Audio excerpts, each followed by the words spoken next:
Welcome back to part 2. Thanks for sticking around. People become increasingly busy while feeling progressively less effective. Leadership is not measured solely by the improvements it introduces. It is also measured by its willingness to simplify, becoming better stewards of people's time. One of the most valuable leadership perspectives I have encountered is the idea that leaders should become careful stewards of other people's time. Time is the one organizational resource that cannot be replenished. Every unnecessary meeting, duplicated report, or avoidable approval quietly consumes hours that could otherwise have been devoted to customers, colleagues, innovation, or thoughtful decision-making. This requires a subtle but important shift in mindset. Instead of asking, "What else should we introduce?" leaders might begin asking, "What no longer serves a meaningful purpose?"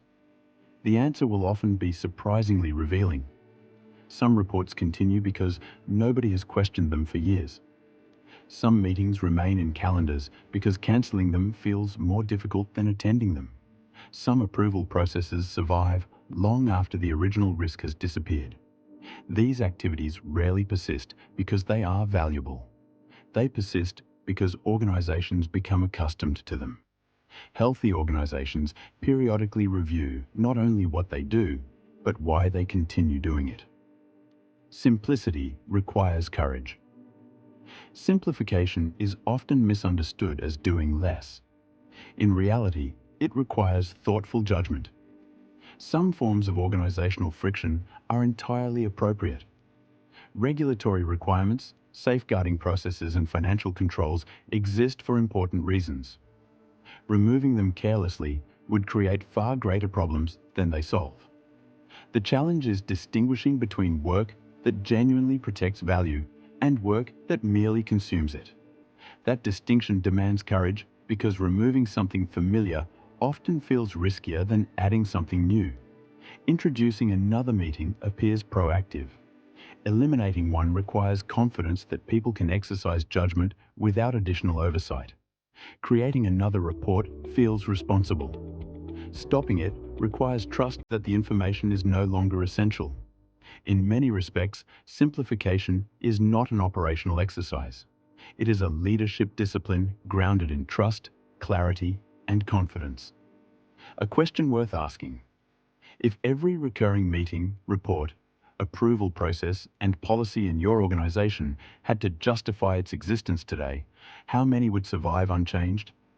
More importantly, how much time would your people recover to focus on the work they were actually employed to do? In a nutshell, organizations rarely become unnecessarily complicated through one major decision.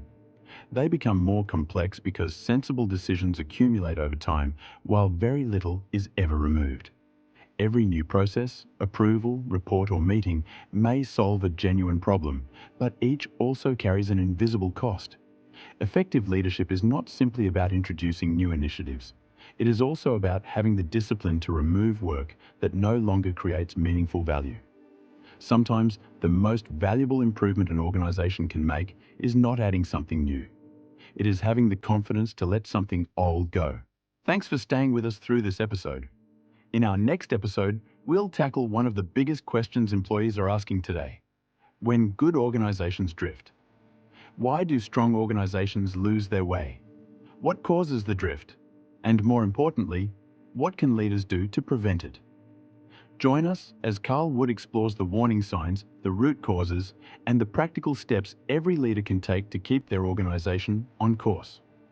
Until then, follow Karl Wood on LinkedIn and subscribe to 𝗪𝗍 HR Horizons so you never miss an episode.